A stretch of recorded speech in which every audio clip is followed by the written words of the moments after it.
entire menu, and then we've actually started roasting ourselves. So just kind of like a man sanctuary.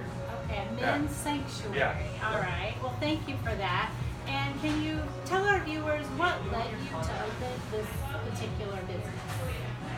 Sure. Well, I'll try and give a short answer to what could definitely be a long answer. Always like to dress well.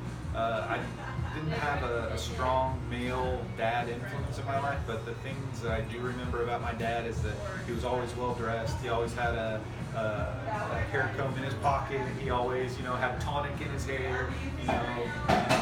So I always kind of grew up appreciating that. And as I've gotten older and seen kind of the male experience becoming different, I wanted to create a place that really got back to the roots of that male experience. And so I knew I wanted to create a business that did coffee really well, barbering really well, eventually alcohol, good whiskey, and menswear. And so from there it just became, where do we start? Yeah. That's a longer story. Okay. Well, that might lead us to some of our other questions. What motivates and drives you? I think you probably already addressed some of that. The fundamental tenet of this business is give back. Our mission, we say, is haberdashery with give back, which is kind of like menswear, this male experience with give back. I didn't grow up with a dad figure. I have a son myself now. I know how important it is for young boys to have, and young girls to have strong male influence in their life. So I wanted whatever we did to do something to help resolve the fatherless issue in America. That's a big undertaking, but it is, but it sounds like you're doing your part. We're doing a little bit. Yes. We want to do more, but you recognize the need, yes, and you haven't waited on someone else to solve the problem. In a way, we do kind of. So what we do now is we find organizations that mentor to young boys in a good way, in a profound way. We partner with them, and what that looks like is we feature them on our website, we actively promote them via our social media avenues, and then every month we make a small donation to them every single month. And we commit to doing that as long as we're in business. So unless we go out of business, they have our pledge that we're always going to give to them, and then our goal is, as we grow, to grow that give back. So if you go to our website, EveryManShop.com, and click on give back, you can see we've got about 8 or 9 of those organizations that are focused in on mentoring boys that are getting our support every month. That is a tremendous mission. It is. It's huge. It's huge. Is. It's strange in a country like America how profound is just the best word. How profound the gap is in children without fathers in the home. It's crazy, and it affects kids. Well, I'm anxious to go to your website. Just as a side note, my husband and I are trying to adopt from DHS custody a young boy. Okay. So I am totally getting what you're saying. We adopted. My wife and I did. Okay. Yeah. We have a 4-year-old now. Wow. We went through a private agency. Wow. Okay. So, how long have you been in business in this location? In this location, we opened in the last weekend of August 2016. So it's been over 2 years, which is crazy. It's crazy. But we had very humble beginnings. We had this huge idea, and we went to a bank to get this massive loan, not having a clue what we were doing, and quickly found out that if this is a good idea, it needs to be good because it's a good idea, not because we got a huge loan. And so we actually took $1,000 that I had gotten as a gift from someone, and we bought our first inventory of neckties and dress socks, and we put them in a barber shop down the street. And then we started selling neckties and socks there, and people started to buy them on occasion. I remember we'd get like a $10 sale. And we did well enough there that we started leasing a small room at Butterbean Children's Boutique down there, and so we expanded a little bit, and then there was a women's boutique called Pearl Junkie that came across us and invited us into their space to do a men's concept, so we did a little bit more until we were finally able to come over here. So we were celebrating the $5 and $10 sales for years as we tried to kind of figure out what this model looked like. So, yeah. And this isn't where we want to end up. We got much bigger. Well, we're going to talk about that then in a minute. Okay. What do you love most about the Stillwater area? You started in Stillwater. Sure. Why? What do you love and what keeps you here? Well, I was born and raised in Stockton. So I was born and raised here. And I remember when I was in high school, especially, you didn't really, I don't really remember coming downtown. I remember my mom would drag us here. There was a department store called Katz on the corner up there on 7th and Main, and she'd drag us in there. But I don't really remember much about downtown. And so whenever we really had this idea, we were thinking about where it's best served. Because we have family in Oklahoma City as well. And Stillwater didn't have a good men's concept. We weren't seeing a ton of high quality men's grooming and barbering options. Our approach to coffee is a little bit different than anybody else's. And then eventually we think our approach to whiskey and beer is a little bit different too. So we thought, oh boy, there's nothing like there's a void here for what you envision. Sure. And so this would fit. And it's our hometown. So, yeah. Okay, all right. Well, how has your business changed? I guess you kind of addressed that with the first you were in a barber shop selling cool socks. Sure.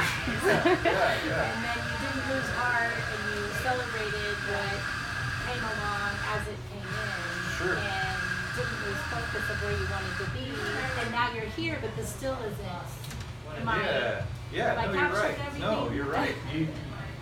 We have since the beginning stayed laser focused on where we want to be, and totally embraced that it's not going to look like that for a long time. We get that. And so, we've kind of grown from the barbershop to a children's store to a women's store to here. Even when we got in here, when we opened this space, all we had was a little bit of menswear and some coffee. We didn't have barbering at all. We had to wait over a year before we kind of had the money in place to build out that space back there. And even now, we can't do the alcohol presence we really want to do in this space. That's why we're looking forward into the future. So we've always known since 2014 when we started selling neckties in the barbershop that it was going to be a gradual process. We're totally playing the long game. We're cool with that. We don't need to be an overnight success. So we know that there's a bunch more steps that we got to take to get where we want to be, and we're excited that we feel like we're in the latter stages of that. We're getting closer. I can feel that excitement. I'm excited for you. What do you hear your customers saying that they love most about shopping here with you, whether it's in the barbershop or your coffee? We're always open to feedback. We're not too arrogant enough to think that we've got it all figured out. I think people like the uniqueness of the concept, being able to come in, shop for a pair of dress shoes, grab a coffee and a shave. Yes. Kind of cool. But I have to say, me as the owner, my focus for the past 6 months and probably going forward into perpetuity is on the people. The people that we hire here, I think, are just the best. We hire a lot of students, are the best student employees Stillwater has. I've got to say it. But we're getting into a point where we're starting to bring on more full-timers. And I think ultimately, in today's retail environment, you're not selling a cup of coffee, you're not selling a whiskey, you're not selling a shoe, you're selling your people. The people, that's people in the experience. Yeah, people come back for that. If we make sure that we're crossing our T's and dotting our I's, and we have a good product, we're well merchandised, we're knowledgeable, like people expect that as a base. But if you can add the personalities of a Matt Sapping dinner, any of our guys that work back here, that's the secret sauce. So I think, and I want to hope that people just keep coming back because of the people. So. I think you have read some of these questions. That is a segue into how do you motivate and encourage your staff? It's hard. It's really, the people part is the hardest, and so I don't think I'm a success story. I think that I still have things I don't do well. I think that as the years go on, I'm putting less, this sounds terrible, but I'm putting less and less focus on hiring and more emphasis on firing, and losing your job here. We've had to let a few people go, but it's not you're fired, get out of here thing. It's man, love you, come back, let's have a cup of coffee. Like, use me as a reference if it's appropriate, but just not the right person, dynamic. Dynamic. Love that. Yes. And so it's been hard to find those right people. It is terribly difficult to find a good person who feels as strongly about your baby as you do. I honestly think it's impossible. But if you can find those right people that are willing to engage with your customers and then are trainable, that's what I'm looking for. And so, I think that answers. Yeah, that does a great job answering my question. But then that made me think of one that's not in my deck. Do you feel like since your mission is to mentor boys and men, do you find yourself as an employer seeing where you can mentor these men as they can I would say two things. We've got a lot of ladies that work Okay. for us. so not definitely don't have to do the that. employee in Sure. general. Okay. No, but especially I look, it's weird because in my head, I don't know if you're like this, in my head I'm still a very young person. Oh, yes. But working in this town where you get a year older every year and all your employees stay the same age, especially when I see pictures of myself with them, Yes. I'm like, man, I'm older. They're young, you know? So I try to put myself in their situation. You know, if I'm working a job for what we pay, which is not great, but for what we pay, what kind of value can I add? You know, what can I add? And so I try to impart knowledge. I implore them to bring me questions, to tell me where they think I'm missing the boat, this place is missing the boat. And then I just try and pour into them in ways that I knew I would have wanted to be poured in. So that's knowledge, of course, experience, of course, but it's also a pizza. You know, it's also, you know, we like to do something every semester where we take them outside of the store. So we do a staff excursion every Well, like a semester. team building. Yeah. So, but we don't do a ton of team building. We just hang out. Yeah. We just hang out. And I Sometimes guess that is team sometimes it is. So Yeah. you know, last Making semester that we all went. connection. Yeah. Last semester we all went paintballing, and then went out for beer afterwards. You know, we've done an escape room together before, and so. Yeah, although you might be getting paid a little bit better than minimum wage, I think the experience you get working here, and hopefully the family, the community that we build, makes it worth it. Yeah. I can see that. As we grow, we may be in a position where we want these part-time college students to Stay. turn into full-time Yeah. employees. That'd be great. And it sounds to me like one of the things, you didn't say this, one of the things that might motivate your staff is just that you're approachable. You said you want to be I try to be. available I for try to be. I've been told that I'm a tall guy. I don't always wear facial hair, and I feel like when I'm not smiling, I look kind of mean, you know. So they've told me this, so I'm trying to smile more. Yes, I'm trying to smile more. Okay, and then our last question, I guess, is you've kind of given us a peek of this, but over the next 12 months, what do you see being different about EveryMan? I guess a couple things. I hope we continue to get better. You know, we have things that we're not great at right now still. We have things that we need to fine tune. I'm sure that things will pop up that will be new to us that we need to explore. So I really, in the next 12 months, really want to refine some of our processes. I anticipate that we'll be hiring our first non-barber full-time employee, which we haven't had before. So a full-time employee, really, I'm getting to the point where I need some consistency and persistency here in the store, and I'm not here every day. And so we'll be hiring that first full-time person I'm excited about in the next 12 months. And then, I mean, listen, our end goal was this just expansive space that, let's just take each individual pillar. Coffee. We want to roast it ourselves. We're doing that a little bit already. We want to have the most dynamic coffee experience in this part of Oklahoma.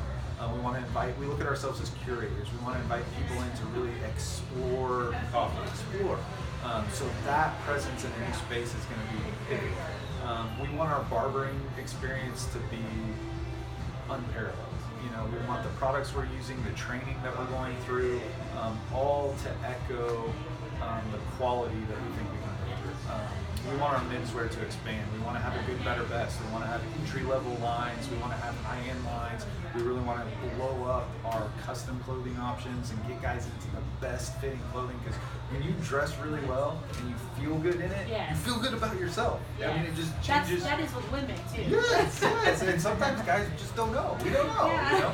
And so growing that part of our business, growing our formal wear business, you know, what we can do at the prom season is really special, but what we do at weddings is really special. We haven't really found anybody in the state that's doing some of the things we're doing in the wedding industry. We really want to kind of blow that out. We've hired basically a part-time, maybe full-time member of our staff in Oklahoma City. We've opened up just an office space there and a co-working spot to expand this wedding industry. And then we really want to get to a point where we get the alcohol presence there, you know, really elevate whiskey, elevate, you know, liquor, and elevate craft beer and Stillwater in an explorative way. Like, we love exploring. I'm the type of person, I don't. People talk about my hair a lot. People talk about my hair because I'm always playing with it. I'm always putting